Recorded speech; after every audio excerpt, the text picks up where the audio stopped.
السلام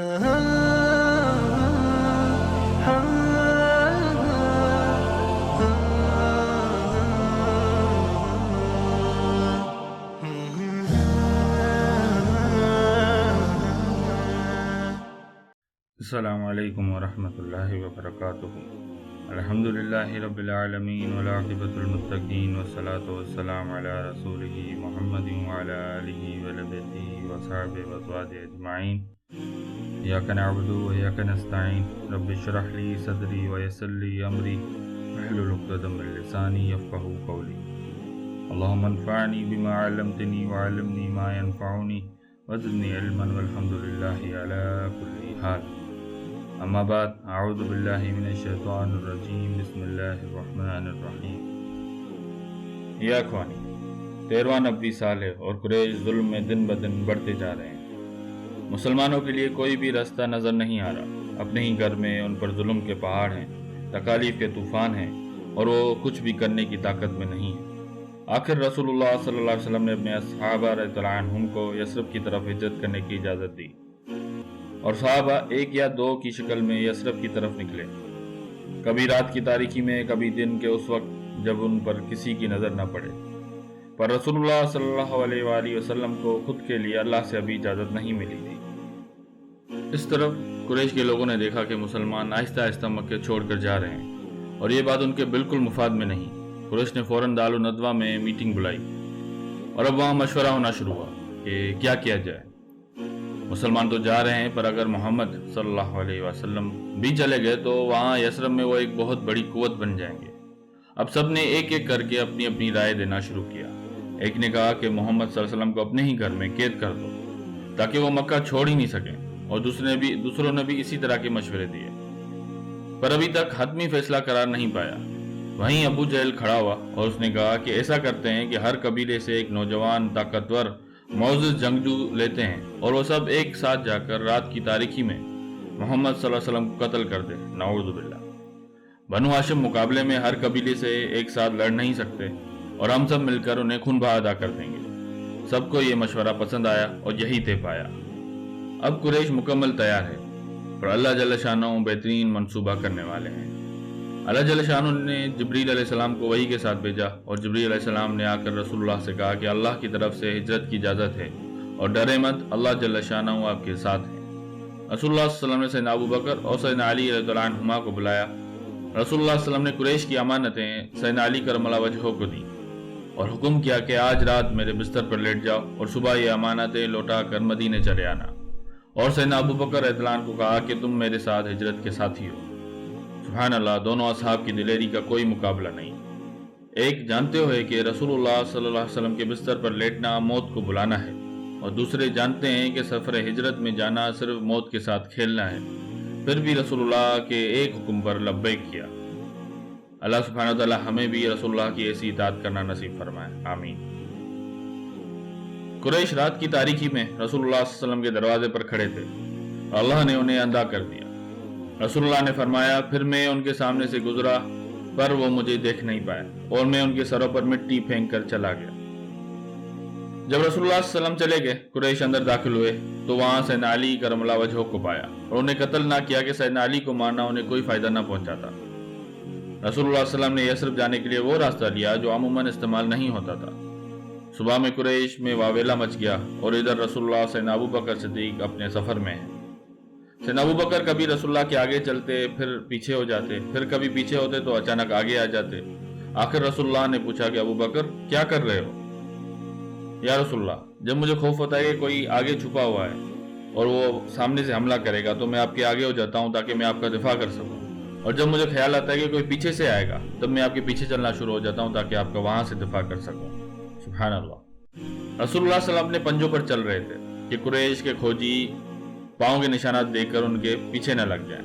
آپ صلی اللہ علیہ وسلم اور ابو بکر رضی اللہ عنہ اس پہاڑ پر پہنچے جہاں غار ثور تھی۔ رسول اللہ صلی اللہ علیہ وسلم پنجوں پر چلنے کی وجہ سے ان کے پاؤں زخمی ہو گئے تھے اور اب پہاڑ پر چلنا، غار ثور تک پہنچنا مشکل ہو گیا تھا۔ تو سیدنا ابو بکر صدیق رضی اللہ عنہ نے آپ صلی اللہ علیہ وسلم کو اپنے کندھوں پر اٹھایا اور غار تک پہنچے۔ اس طرح قریش 3 دنوں بعد تلاش میں نکلے۔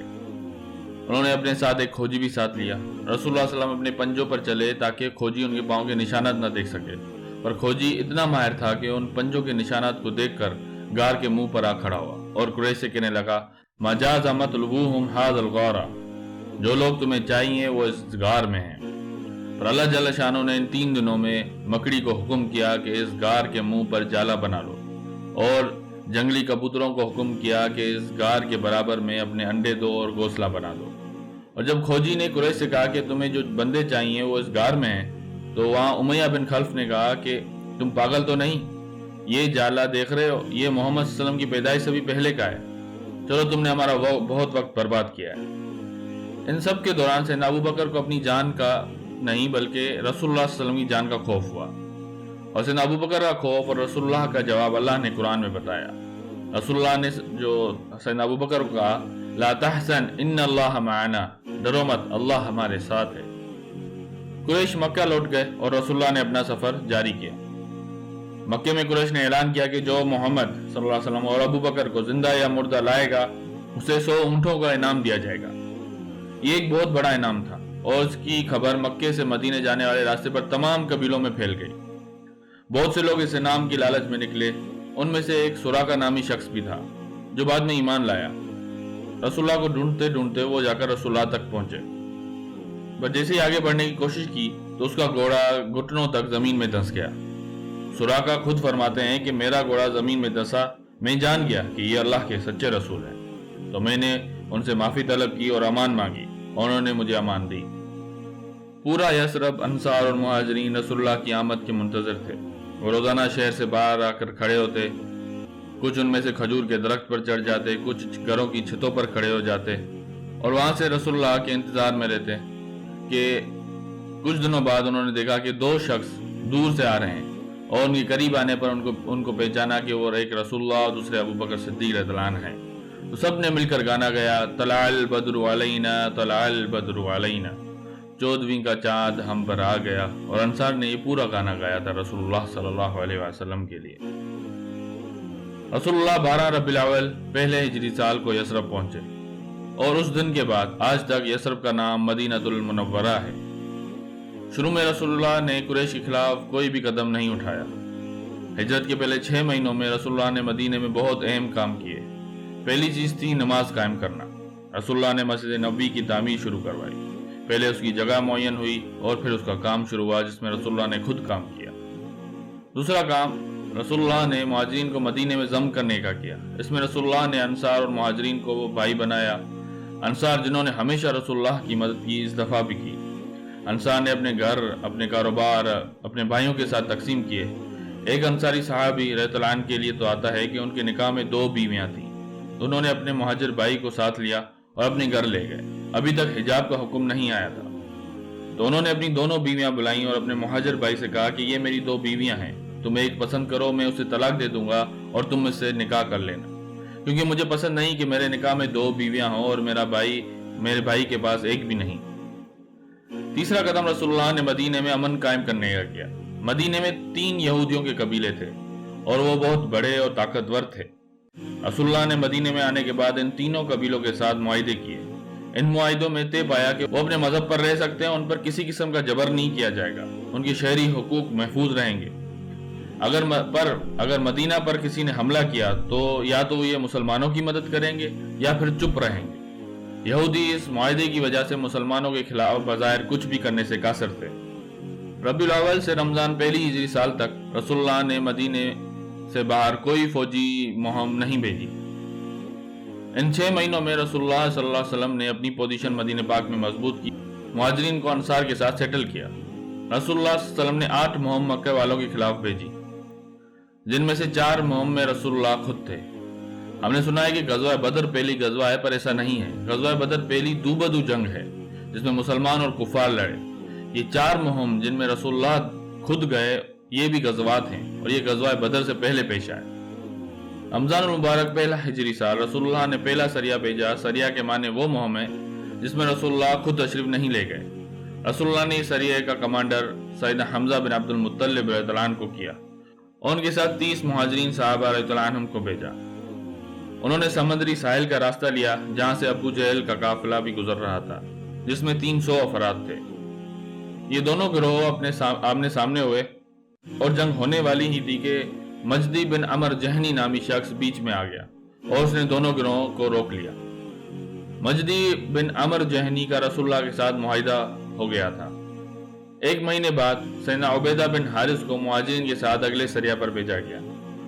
وہ جا کر ابو سفیان کے تجارتی قافلے سے ٹکرے جو رابغ کی جگہ تھا، اور یہ بھی سمندری ساحل تھا۔ پھر سے دونوں گروہوں کے درمیان جنگ ہونے ہی والی تھی، پر نہ ہوئی۔ رسول اللہ صلی اللہ علیہ وسلم نے تیسرا سریہ سیدنا سعد بن ابی وقاص رضی اللہ عنہ کے زیر دست بھیجا۔ ان میں 30 مہاجرین تھے اور یہ ذوالقعدہ میں پیش آیا۔ رسول اللہ اسی طریقے سے ہر مہینے سریہ بھیجتے۔ رسول اللہ صحابہ کو بتاتے کہ کس جگہ تک جانا ہے اور پھر وہاں سے واپس آ جانا ہے۔